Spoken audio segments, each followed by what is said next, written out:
A swirl of glittering gowns and tailored tuxedos filled the majestic ballroom at New York's famous Waldorf Astoria, where magnates and celebrities rubbed shoulders for the year's most illustrious charity gala. Off to the side stood an off-duty cop in a freshly pressed uniform, scanning the crowd like a vulture, ready to strike at anything that didn't fit his narrow expectations. When a poised black woman arrived in a sleek evening gown, his suspicions flared. With a sneer curling his lips, he prepared to make an example of her, unaware of the seismic consequences that would soon shatter his smug world forever. The Waldorf Astoria in Manhattan was abuzz with anticipation for the grand charity gala hosted by Christopher Wayne, a billionaire philanthropist celebrated for his generous contributions to global education. Dignitaries, film stars, and tech moguls arrived in limousines, stepping out onto a scarlet carpet lined with photographers hungry for the perfect shot. Rumor had it that Bill Gates himself might make an appearance, alongside other luminaries from the business and philanthropic worlds. It was a night designed to raise millions of dollars for educational reforms, funding libraries, schools, and scholarship programs in underserved communities worldwide. Inside the glittering Art Deco ballroom, opulent crystal chandeliers cast warm light upon a sea of swirling gowns in every imaginable shade. Waitstaff moved gracefully between clusters of high-profile guests, offering trays of champagne and canapés. Conversations carried a low, pleasant hum, old friends reuniting, new acquaintances forging alliances, and everyone feigning nonchalance about the fact that some of the world's richest and most influential people stood mere feet away. Overseeing security that evening was a small team of uniformed and plainclothes officers hired specifically to ensure the event remained safe from gate crashers or disruptive protesters. Among them was Officer Derek Coleman, a policeman on the local force who had volunteered for the lucrative overtime. Lean in stature but with a rigid posture, Derek quietly surveyed the scene, eyes darting from face to face. He was determined to prove himself. If a crisis arose at this high-profile event, he wanted to be the one who handled it. After all, a man with ambition sometimes sees danger everywhere, even where it doesn't exist. Ebony Green walked through the grand entrance with measured grace. Her shimmering emerald gown hugged her figure, accentuating her tall, athletic build. More than her appearance, she carried herself with the kind of confidence that came from years of overcoming doubts, both her own and those projected onto her by a world that often refused to see beyond her skin color. Tonight wasn't just another fancy event on her social calendar. She had flown in from California, where she worked as a senior analyst at a top venture capital firm. Many people didn't know she also served on the board of the Obama Foundation, channeling her influence to mentor young entrepreneurs of color. And for Ebony, this gala was deeply personal. Her own father figure, Christopher Wayne, was the evening's host. He wasn't her biological father, but he had been her guardian and mentor since she was 14. She owed much of her success to the unwavering support he had provided. As Ebony handed her gold-embossed invitation to a prim staff member, she felt a flicker of nerves. The older man nodded politely, welcoming her inside. She caught glimpses of journalists snapping photos, but she wasn't seeking the limelight. She was simply here to honor Christopher's achievements and support the cause he championed. Still, she couldn't shake the prickling sensation at the back of her neck, the feeling that someone was watching her with an intensity that went beyond casual curiosity. Pausing near the entrance, she cast a glance over her shoulder. There, she locked eyes with Officer Derek Coleman. He looked away, but not before she registered the unmistakable hostility etched across his face. Ebony took a breath and moved deeper into the ballroom, determined not to let one man's judgment disrupt her evening. She floated from conversation to conversation, politely greeting fellow attendees and occasionally reconnecting with old friends. A handful of individuals recognized her from past philanthropic events, offering warm embraces and kind words. If anything, it felt like a reunion of sorts, with multiple heavy hitters from both finance and charity in one room. Before she reached the lavish ice sculpture carved to reflect the gala's theme, Education for All, Ebony noticed Derek Coleman again. He lingered near a marble pillar, fixating on her. His gaze ignited the same feeling she got in her youth when store security would tail her around, as if waiting for her to stuff something into her pockets. Despite her well-earned place in these circles, Ebony felt that old familiar pang of indignation. When Derek decided to approach, Ebony could see the tension in his shoulders. He cleared his throat like a man bracing for conflict. "Ma'am," he said, voice carefully modulated, "I need to see your invitation." She raised an eyebrow. "I presented it at the entrance, officer," she replied coolly. "You must have noticed the staff checking me in." He pressed his lips into a thin line, ignoring her statement. "I didn't see it personally. Let's verify it again. Could be that you wandered into the wrong event." Bristling, Ebony summoned the calm she used in high-stakes boardrooms. "Is there a problem, officer?" "Why do you suspect I'd be at the wrong event?" Nearby guests began to take notice of the escalating tension, turning their heads. Derek's insistence on seeing her invitation a second time was out of place at a gala known for meticulously controlled guest lists, but Derek refused to relent, and Ebony could sense his suspicion wasn't merely about protocol. He gestured toward a discreetly placed side table. "Come with me, and we'll verify your name against the official list," he insisted, voice tinged with impatience. "I'm just doing my job." Ebony felt the heat of embarrassment and anger creeping up her neck. She was no stranger to subtle or overt racism, but it was galling to be singled out in such a public setting. The moment grew heavier when she noticed a cluster of onlookers, some of whom she knew well. Their eyes flitted from Ebony to Derek, their expressions ranging from confusion to concern. She glanced around, spotting no immediate sign of Christopher Wayne. Tamping down her anger, Ebony nodded. "Fine," she said quietly, unwilling to cause a scene. "Lead the way." They walked to the side table while hushes and murmurs trailed behind them. The staff member who had checked her in was busy with other arrivals. Derek flipped open a binder listing the evening's guests, though Ebony knew for a fact the event used an electronic system. She bit her lip, restraining the urge to call him out.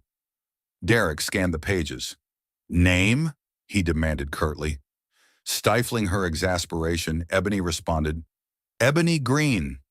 He didn't seem to realize that soon enough, her identity would set his entire worldview askew. With a gloved finger, Derek moved down the page until he reached Green, Ebony, Senior Analyst, Carter Hill Ventures. He paused, lips pressed thin, as if the verification were insufficient proof of her legitimate presence.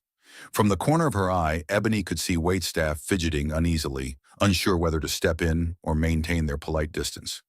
"You're Ebony Green?" he said, a note of disbelief in his voice. He continued scanning the column for any detail that might discredit her. "This says you work at some venture capital firm. No mention of you being associated with the host." Ebony arched an eyebrow. "I'm a guest of Christopher Wayne," she clarified, emphasis on each syllable. "He's my guardian and mentor. I came here to support him. That detail may not be in the binder, but it doesn't make it any less true." His eyes flickered with skepticism. "Guardian? That's so?" Derek closed the binder. "Let me guess. You left your ID in your other purse, right? Or maybe this is some sort of hustle. You'd be surprised how creative people can get. Wealthy folks are easy targets." Heat flared in Ebony's cheeks, anger swirling in her chest.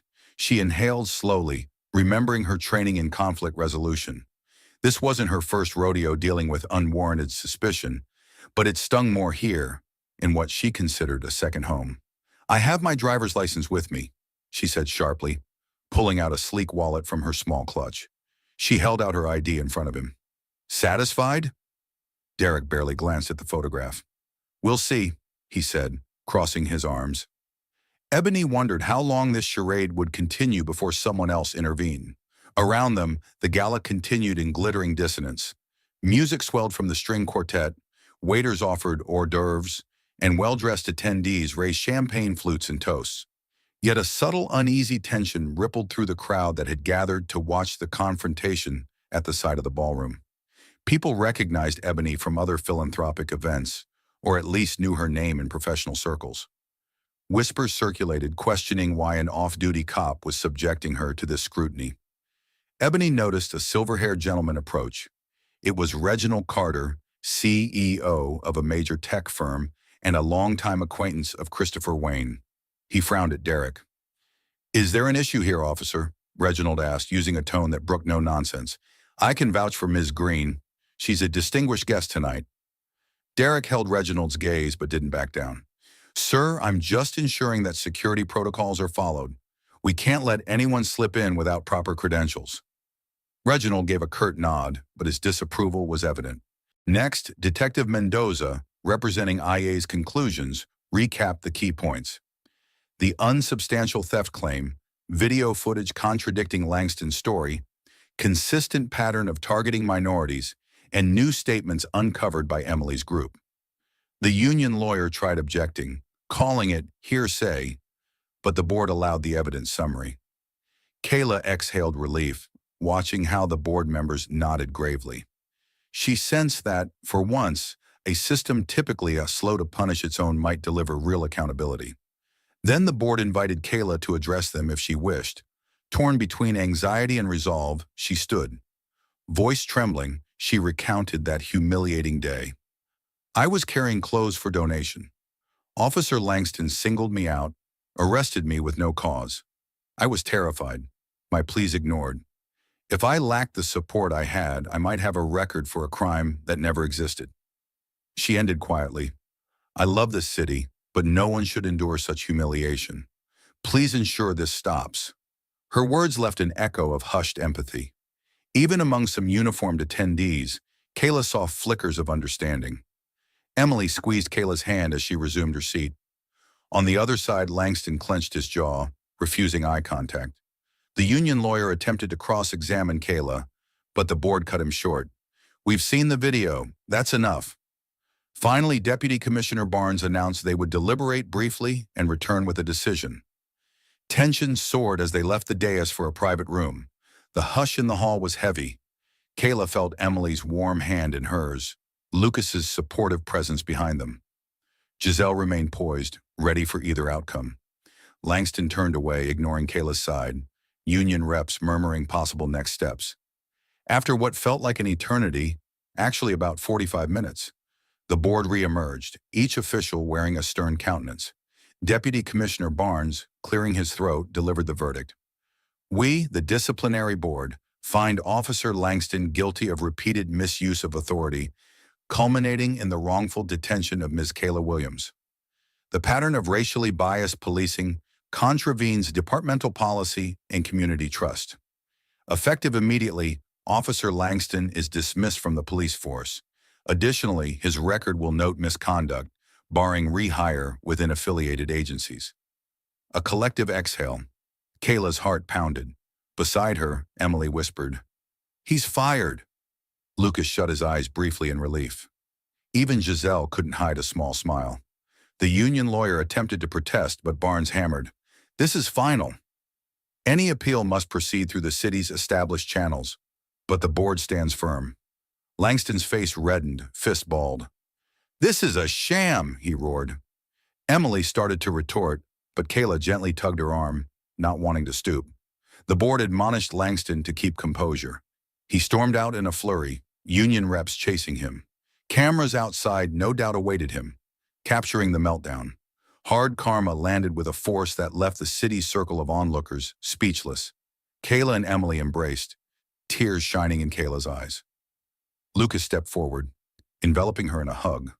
The crowd of Kayla's supporters broke into spontaneous applause. Some officers quietly observed, arms folded, but no one stepped to defend the disgraced policeman. Deputy Commissioner Barnes offered Kayla a nod, a silent apology for the department's failing. She appreciated the gesture, though the memory of that day's humiliation wouldn't easily vanish. Reporters swarmed as Kayla emerged from the building with Emily and Lucas. Microphones thrust forward, capturing this rare instance of a policeman fired for racial bias. Emily gave a spirited statement. "This is more than a single victory. It's a message that no uniform stands above accountability." Kayla, in a quieter tone, expressed gratitude for the board's thoroughness, hoping this spurred deeper change. Lucas maintained a subdued but supportive presence, acknowledging the department's steps toward justice. Across town, news of Langston's dismissal ignited debate. Some talk radio hosts lauded the department's newfound backbone. Others claimed the Harrington fortune pressured the system, but the broader public recognized Kayla's sincerity. No gold digger, just a teacher with a big heart, undeservedly targeted. Emily's activism soared in credibility, funneling attention on broader policing reforms.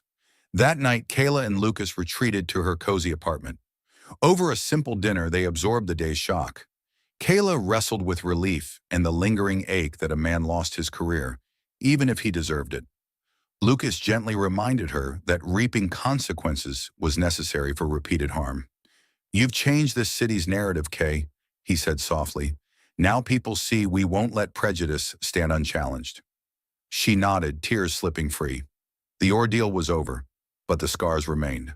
Her father figure beamed with pride each time someone praised Ebony's work in venture capital and her philanthropic endeavors. Yet even amidst the accolades, Ebony felt Derek's stare from across the room. She briefly glanced in his direction. He stood rigid, arms behind his back, as if anticipating another chance to pounce on her credibility. Little did he know that a shock awaited him, one that would upend his smug sense of superiority. Christopher was about to invite Ebony to address the crowd. He wanted her to share her experiences with launching educational programs in underprivileged communities, when a sudden commotion near the entrance drew everyone's attention. Officer Derek Coleman was once again front and center, blocking the path of another guest, a young black man in an elegant black suit. The man, obviously perplexed, held out an invitation, while Derek demanded additional identification. The sight made Ebony's stomach churn. It was the same scenario, playing out again for someone else who looked like her. She exchanged a glance with Christopher, who pressed his lips together in disapproval. He stepped off the dais, Ebony following close behind, weaving through the crowd to the entrance. When they arrived, Derek was in the midst of a tense exchange with the young man, whose voice shook with frustration. "I've already shown my invitation. Why do you need to see it again?" Ebony recognized him, Marcus Townsend, an up-and-coming entrepreneur she had mentored through a startup incubator in Atlanta. Marcus had a promising green energy business that aimed to revolutionize solar panel installation in low-income neighborhoods. She admired his tenacity and moral compass. Christopher cleared his throat, drawing everyone's attention. "Officer," he said quietly but firmly, "is there a problem here?" Derek turned, already defensive. "I'm just making sure the correct people are entering this event, Mr. Wayne. We can't be too careful."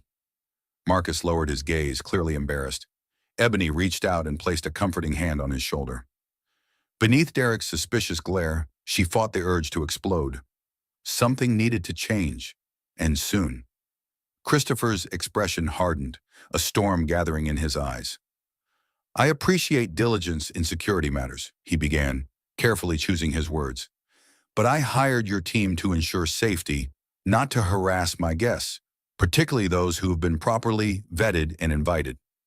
Derek stiffened, scanning the onlookers who had formed a wide circle around them.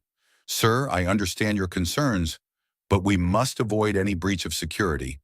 We can't assume someone isn't a threat just because they have a piece of paper." Christopher's jaw ticked.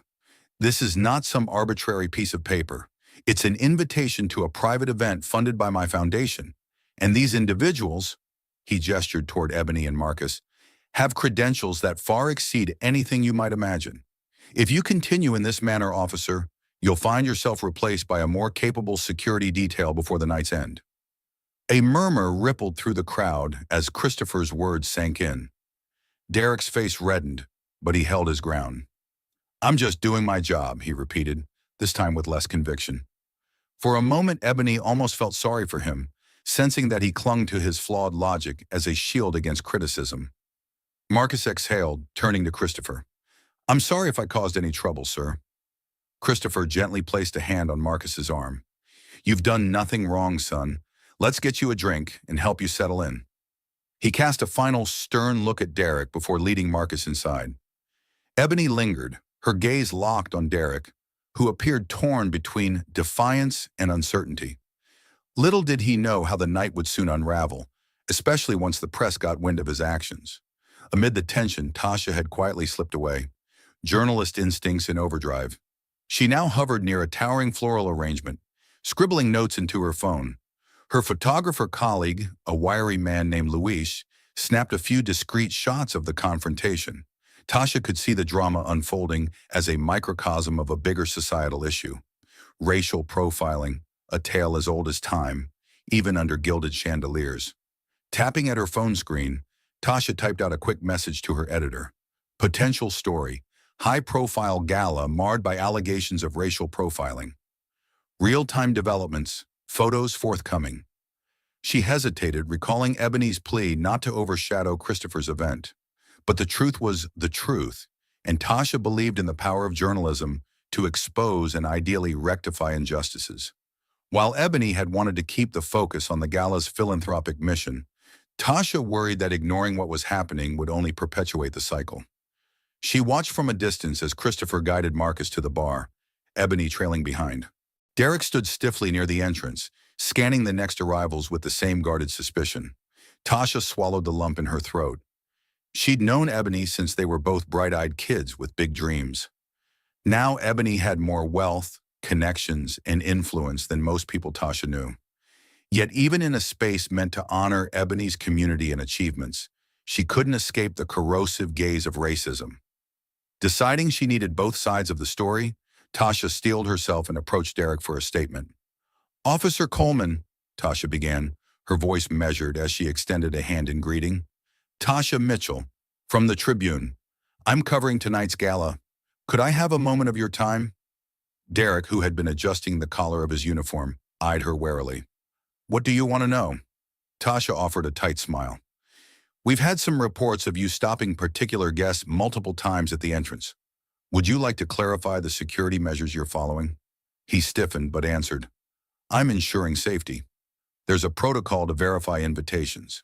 I don't care who they are, billionaire or otherwise. If they don't meet security standards, they get checked." "I see," Tasha said, jotting down his words. "So you're treating every guest the same, regardless of appearance?" "Of course," Derek snapped. "You've got your verification, haven't you?" he asked, gesturing to Ebony's ID and name in the binder. "We should let her enjoy the evening." Ebony stood silent, grateful for Reginald's intervention, but still smoldering with indignation. Derek, however, remained unmoved. "I'll do one more check," he muttered, pulling out a small tablet linked to the official digital guest list. As he typed Ebony's name into the search, Ebony wondered just how deep his suspicion ran, and what might finally prompt him to accept her presence, or if anything would at all.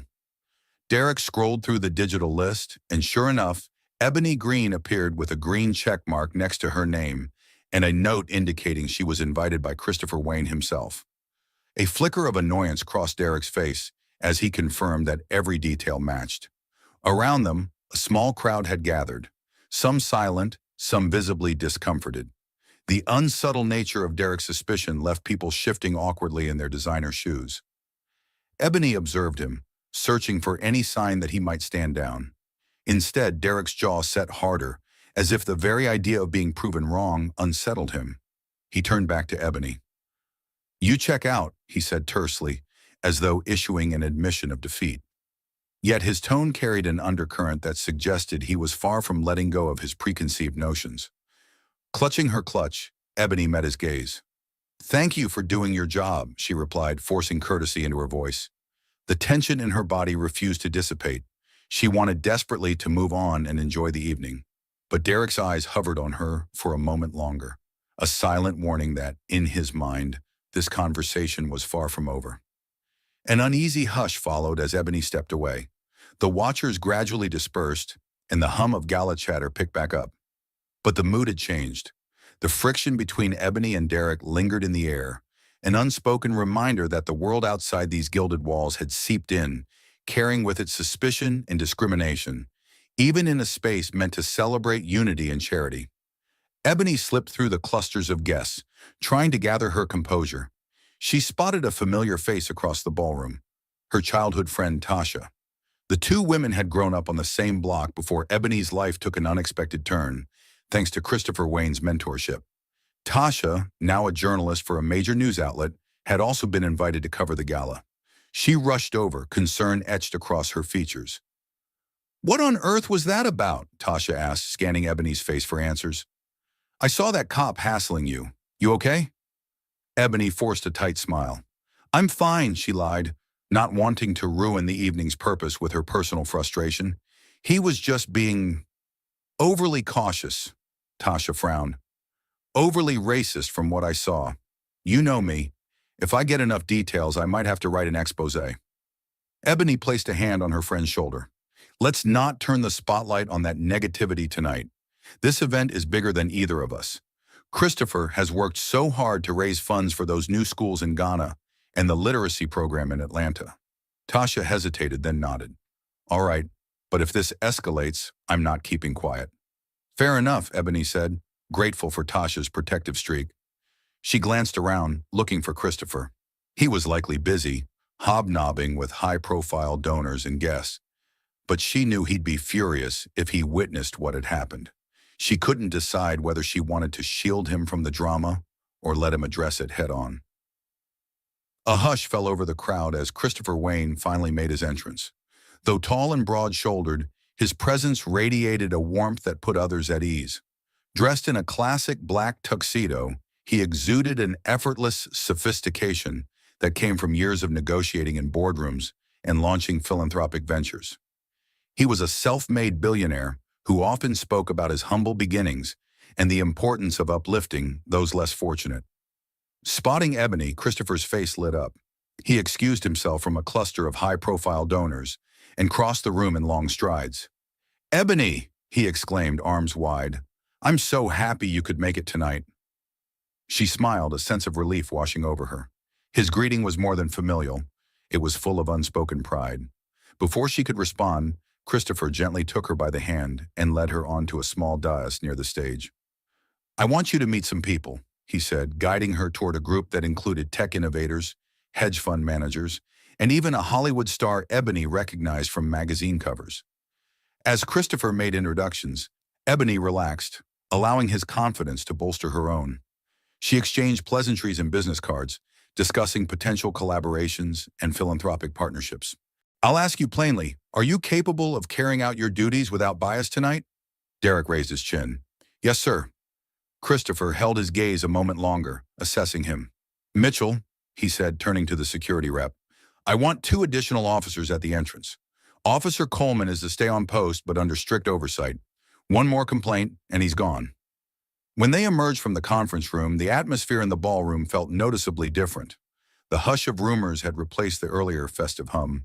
Though the string quartet still played softly, the energy was subdued, as if a gray cloud had settled over the gathering. Ebony tried to refocus on her role for the evening. She joined Christopher at the main stage, where he delivered a heartfelt speech about the importance of accessible education, highlighting the projects in Ghana, Atlanta, and even a partnership with the Bill and Melinda Gates Foundation to expand digital learning tools. Applause rippled through the crowd, and for a moment, Ebony allowed herself to believe that the night could still serve its philanthropic purpose. But as she stood there, smiling for the cameras and clapping for Christopher, she couldn't shake the lingering bitterness. She caught glimpses of guests exchanging sympathetic looks in her direction, as if she were a figure in a tragic play. She also noticed Tasha continuing to take notes and speak quietly with individuals who had witnessed Derek's actions. After Christopher's speech, donors began pledging contributions. One by one, they stood to announce sizable donations. $100,000, $250,000, even $1 million. Ebony's heart soared at the generosity, yet the overshadowing presence of Derek's bias loomed in her mind. Marcus sidled up to her, quietly offering his thanks for standing up for him. She nodded, her mind dwelling on the realization that the fight for respect was far from over. This gala might raise millions for education, but the social injustices it aimed to solve were unfolding in real time. Just as the event was transitioning into a night of socializing and networking, a commotion erupted near the bar. A shrill alarm blared, followed by the frantic shouts of a bartender. Derek, who had been awkwardly hovering near the entrance under the watchful eye of 2 additional officers, sprinted toward the disturbance. Guests scattered, unsure of the source of the alarm. Ebony felt her pulse spike, and Christopher hurried across the room, beckoning everyone to remain calm. A flicker of fear rose inside her, haunted by the possibility of actual danger. When Derek arrived at the bar, he found a man rummaging through a cash box designated for on-the-spot donations. He grabbed the man by the arm, wrenching him away. The alarm had been triggered by a staff member who spotted the attempted theft. Patrons reeled back, startled. For the briefest moment, Ebony thought, At least Derek will catch an actual criminal tonight. But then she heard Derek bark. You again? His tone trembled with disbelief and anger. Ebony strained to see the thief's face. To her shock, it was a white man in his mid-30s, sporting an expensive suit, who had apparently been taking cash envelopes from the donations box. Ebony recognized him. He had breezed past security earlier, courtesy of Derek's minimal scrutiny. Caught red-handed, the man tried to shrug off Derek's grip. Get off me, he hissed. I was just stealing from a charity, Derek finished, adrenaline radiating off him. The entire ballroom watched, transfixed, as Derek apprehended a criminal who, ironically, fit none of his preconceived profiles. The next moments were a blur of flashing lights and raised voices. Security personnel converged on the bar, effectively cornering the would-be thief. Ebony, Tasha, and Christopher followed suit, while other guests gaped from a safer distance. The tension crackled like static in the air. Derek pinned the thief's arms behind his back, forcibly guiding him away from the bar. You're done, he snarled. Tell me your name. The man sneered, refusing to answer. He glanced around, likely hoping someone with influence would intervene on his behalf. But no one stepped forward to claim him as a friend. Tasha captured every moment on her camera, heart pounding as she realized how drastically the narrative had shifted. Eventually, one of the younger officers patted the man down and retrieved a wallet from his inner coat pocket. Inside were multiple fake IDs, along with a small stack of donation envelopes. Christopher took one look at the forged documents and shook his head in disbelief. This is beyond reprehensible, he muttered. Stealing from a charity event? That's a new low. Derek radioed for backup, instructing the rest of the security team to call the police for an official arrest. Ebony hovered at a short distance, her emotions churning between a warped sense of relief that the suspect had been caught and a deeper frustration at Derek's hypocrisy. All night, he had targeted people who looked like her, while a neatly dressed white man strolled in and attempted grand larceny with minimal scrutiny. Once the culprit was secured, Ebony seized the opportunity. She approached Derek cautiously, mindful that his adrenaline was still pumping. Tasha trailed behind, phone in hand, recording the conversation at Ebony's request. The presence of the camera clearly made Derek uneasy, but Ebony pressed on. Officer Coleman, Ebony began, voice steady, do you realize the irony of this situation? All night you profiled guests like me and Marcus, but ignored the real criminal who walked right past you. Derek's nostrils flared. I caught him, didn't I? You caught him, Ebony agreed, but only after the bartender raised the alarm. When he arrived earlier, you let him through with barely a glance. Meanwhile, you humiliated me and others in front of everyone. He tightened his jaw, but Ebony refused to let up. You judged me based on my appearance, my skin color, and not the content of my character or the legitimacy of my invitation. Yet the man who fit your biased, safe profile turned out to be the actual thief. A flicker of guilt flashed across Derek's face, fleeting, but there. He squared his shoulders as if preparing a rebuttal, but Christopher stepped in. Officer Coleman, Christopher said quietly, we've seen enough tonight to know how you operate. I'm grateful you apprehended this criminal, but that doesn't excuse the blatant prejudice you showed toward my other guests. We're done. Derek glared at the camera Tasha held, then at Ebony. With remarkable restraint, Ebony merely returned his stare, letting the magnitude of his error sink in. The moment the NYPD strode in, the grand ballroom seemed to exhale a collective breath. Officers in dark navy uniforms swiftly took custody of the would-be thief, snapping handcuffs around his wrists as he muttered incoherent protests. Cameras from local news affiliates, alerted by various high-profile attendees, began to flash, capturing every frame of the unfolding scandal. Amid the chaos, Derek stood off to the side, arms rigid at his sides, as though unsure whether to claim victory or brace for consequences. Murmurs rippled through the assembled crowd. Onlookers whispered in small huddles, eyes flickering between the arrested man and the cop who had, ironically, spent the evening profiling other guests. Although Derek had apprehended the thief, the blatant discrimination he had shown all night lingered in the air like a noxious cloud, impossible to ignore. It was as though the very walls of the Waldorf Astoria had taken on a sentient disapproval, reflecting the tension radiating from the guests. A slim, imposing figure cut through the throng. Mitchell, the head of the private security firm contracted for the gala. His expression was carved from stone as he approached Derek, each step resonating with quiet authority. Christopher Wayne, Ebony, and a handful of other notable guests stood a short distance away observing.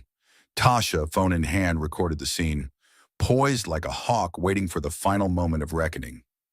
"Officer Coleman," Mitchell began, his voice low and measured, "we appreciate that you intervened and helped apprehend the thief." For a brief second, Derek's chest puffed out, as if he expected praise to follow, but Mitchell's tone remained cold as iron. "Unfortunately, your mishandling of security protocols throughout the night has already caused considerable damage. We have credible, documented reports of racial profiling from multiple attendees. That conduct is unacceptable, and we won't tolerate it under any circumstances. You are hereby relieved of duty for this event." He extended a termination slip toward Derek, who stared at it with equal parts shock and fury. Several guests edged closer, sensing that a final confrontation was about to erupt. Derek set his jaw and squared his shoulders as though he might refuse the slip outright. His pride cracked under the weight of the condemnation in Mitchell's gaze. "You can't be serious," Derek hissed, voice laced with indignation.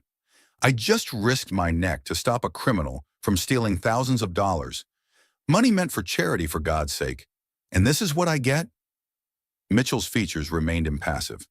"Catching thieves is part of your job, Officer Coleman. Doing so does not absolve you of the racial profiling you committed tonight, or the disrespect you showed to invited guests. You were employed to protect and serve all attendees, not selectively police them. And now that the client himself," he nodded toward Christopher Wayne, "has lost faith in your ability to remain impartial, we have no choice. Pack up and prepare for further review with your department. We'll be filing our own report." A hush descended over the crowd, a palpable sense of karmic retribution settling on Derek's shoulders. He glanced around, searching for any ally willing to speak on his behalf. None emerged.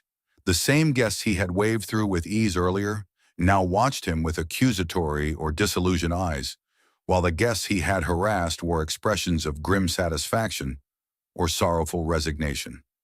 No one took pleasure in seeing a man's career implode, but the injustice of the night demanded resolution.